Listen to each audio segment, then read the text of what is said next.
Mic check, mic check. Hey everybody, how you doing? I'm Dr. Cool Whip, and I'm continuing my subclass tier list video series and write-up series, discussing what I think are the top subclasses to use in the sandbox between hunters and warlocks, because those are the classes that I use the most.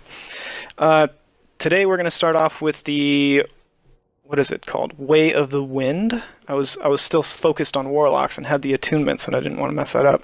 So Way of the Wind is an original subclass that came with the release of Destiny 2. It's a very nice subclass. It's very well rounded, and it's focused entirely on neutral game play. You have ability charge from your sprint. You have a increased sprint speed. You have ability recharge when you are critically damaged.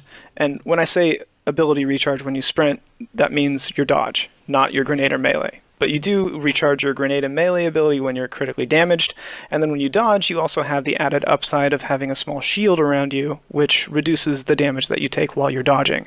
So I think that this neutral game built into this particular subclass is very strong. I really enjoy playing with it. I ranked it slightly higher than the attunement of butts. I'm blanking on the name, and that feels really bad. Attunement of the Current. My apologies. So that Attunement of the Current is the new subclass in Forsaken for the Arcstrider spec, and it's a very fun class to use. I think it's very input intensive, and I also think that it's highly synergistic, but some of its abilities don't lend themselves all the time to being the most optimal in a competitive venue or in just a PvP environment because of the amount of input that's required to get the most out of the class. Does that stop me from playing that class? No, it doesn't. But if I'm being very strict and very realistic about my grading of subclasses, I have to put this one ahead of that one by a very small margin, just because the neutral game is so much more efficient. You have much more access to your ability uptime, and you have much more flexibility in your gear, which allows you to really cater your build a little bit better than you can with Attunement of Conduction. And there are some fiddly bits in the Attunement of the Current, There's a few fiddly bits in the Attunement of Current that don't quite line up with the rest of the subclass. One of them being the Tempest Strike not activating the Lightning Weave or Ebb and Flow perk. One of the two.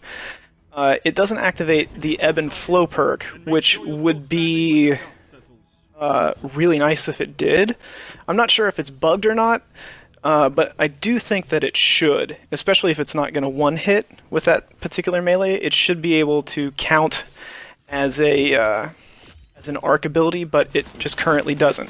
The second drawback to the Attunement of Current, or not Attunement of the Current, but Way of the Current, is the Whirlwind Guard consumes a lot of super energy.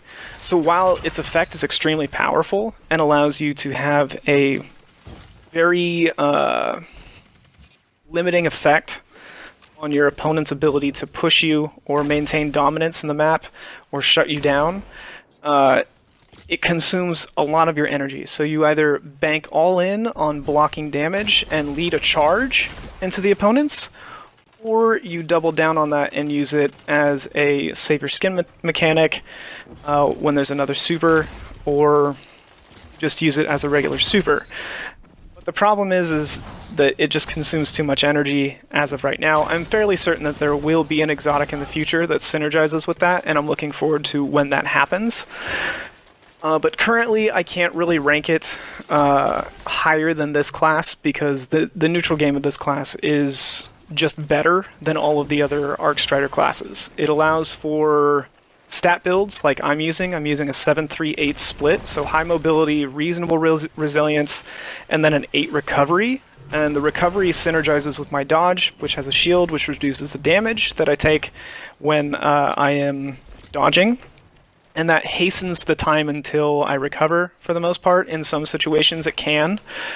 And I also like the fact that I don't have to put Paragon mods into my armor to reduce my dodge cooldown, because I can just use it passively through sprinting and using good movement throughout the map. So I'm rewarding myself for using strategic and valuable, well thought out movement throughout the map. That enables me to prepare for the next engagement. And since I'm doing that, my dodge means more to me as a player that's actively engaged in the fight. So I use my dodge a lot more sparingly. That allows me to do more jump mechanics and all that kind of stuff, but it also makes me think a little bit more about my positioning and where I'm pushing and why I'm pushing. And that's why I'm following it up with a bow, and why I think that it caters very well to a bow. With this video series, I really wanted to make loadouts that showed very specific sides and assets and aspects to the subclasses that I was denoting as being that I was noting as being extremely viable in the sandbox. And for this particular loadout, I think that a very tactical long-range weapon like a bow, coupled with an aggressive high damage output pinnacle weapon like the Luna's Howl, is just a very nice way to show the finesse of this class. It's definitely not going to be a powerhouse on the field. Its super has got minimal reach, but the overshield that you are granted when you dodge does appear when you're in your super as well. So you have a little bit of extra staying power in your super, which I also think is very good. That's not really granted in the other subclasses. Way of the Current does. That guy destroyed my We Ran Out of Metals, and I was very upset by that, by the way. That was just my fault, though. I had bad positioning. As you can see, I was very upset, shaking my camera. Anyways, so what I was saying is the other Arc Strider, the Attunement of Current, does have a mechanism built into it that allows you more staying power in your super, but it consumes energy of the super while you're doing so to give you that added benefit. Whereas with this subclass, you don't have to waste any energy while you're dodging to have the added benefit of increased resiliency while you're in your super. And I think that has more merit than consuming your super to block out more damage. And that clip section right there is a prime example of why the Attunement of Current is also not as viable. Nova Warp is a very powerful super, and it's used by a lot of people in the competitive venue. And if you're using your Arc Staff super, yes, it can counter quite a few other supers like Blade Barrage, Golden Gun, Hammers, things like that, on Blade. But what it can't do is counter a Nova Warp because of the way that it does its damage. It also can't counter a Seismic Slam, and it doesn't really do much against Sentinel Titans. I guess if they throw their shield at you, yeah, you can deal damage to them, but they can just block. Anyways, I think the Attunement of Conduction is an amazing class, or Attunement of Control, or Attunement of the Current. I'm sorry. Oh my god, it's the Way of the Current too. I am just so much of a warlock, it's not even funny. But yeah, I think the Way of the Current is an amazing subclass. I enjoy playing with it, and I use this particular build with it all the time because I like the tactile feel of it. And just because you're a hunter doesn't mean you always need your abilities so much. They have very good movement and very good access to lines of finesse play, so long as you have a good understanding of the way the mechanics work. Now in this particular engagement right here, I'm kind of stuck between a rock and a hard place. There's a Golden Gun to my right, and then I was being laned out by two other people, so there wasn't really much of an escape for me except for jumping up on the pillar, but I figured since the other guy was a hunter, he would probably see me do that, and I just decided to try and be an aggressive and catch a kill where I could. Anyways, so again, I do really enjoy using this particular subclass, Way of the Wind. I used it a lot in Season 1, Season 2, and Season 3 when I played Hunter, because I just think that it's one of the most viable subclasses for this particular type of class, the Arc class for Hunter. I think it plays into the entire mentality of combat flow. And everybody has their own take on combat flow.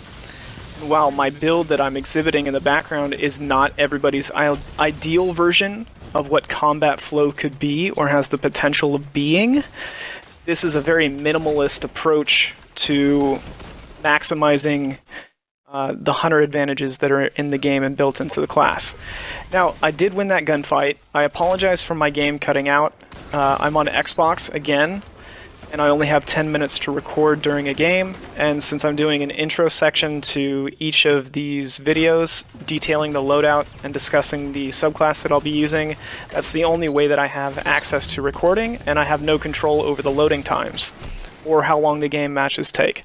Now, unfortunately, that was not a very good engagement, and in that particular instance, right there, the Way of the Current would have been much better because I would have had a better survival rate in that engagement.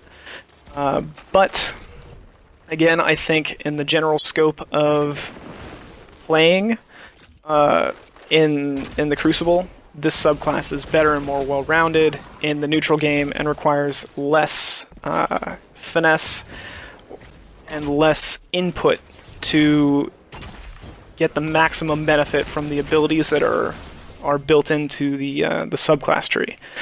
So that was another point that I wanted to make about my my rating for this particular subclass, which I think is a very valid one, is that ease of use and access to lines of play is very important. For the most part, especially if you're playing at a high end, you want to make sure that your abilities are reliable and that you can count on them. And while the attunement of the Current is my preferred choice for this subclass bracket, I think the just basic, bare necessity, quality of life aspects of the Way of the Wind can be more beneficial in the long run. And they often reward a less aggressive and less are less punishing when they don't work well. In the sense that there's not really any trick to making this subclass work. It just works well at base, and if you mess up a Tempest Strike, you're out of your resources for a substantial amount of time unless you can dodge near an enemy, but that puts you into a position where you're fighting in close quarters against shotguns and other aggressive weapons that have one-hit potential. So I feel that while the Attunement of Conduction has an extreme upside available to it, or not the Attunement of Conduction, but the Way of the Current has an extreme upside to its finesse, and feels amazing when it's executed well, I think that it does have a propensity to put you into a position where you will play more aggressively or more or less intelligently than you normally could if you were playing with a subclass like this, with your resources constantly in the back of your mind and all that kind of stuff. So thanks for the watch.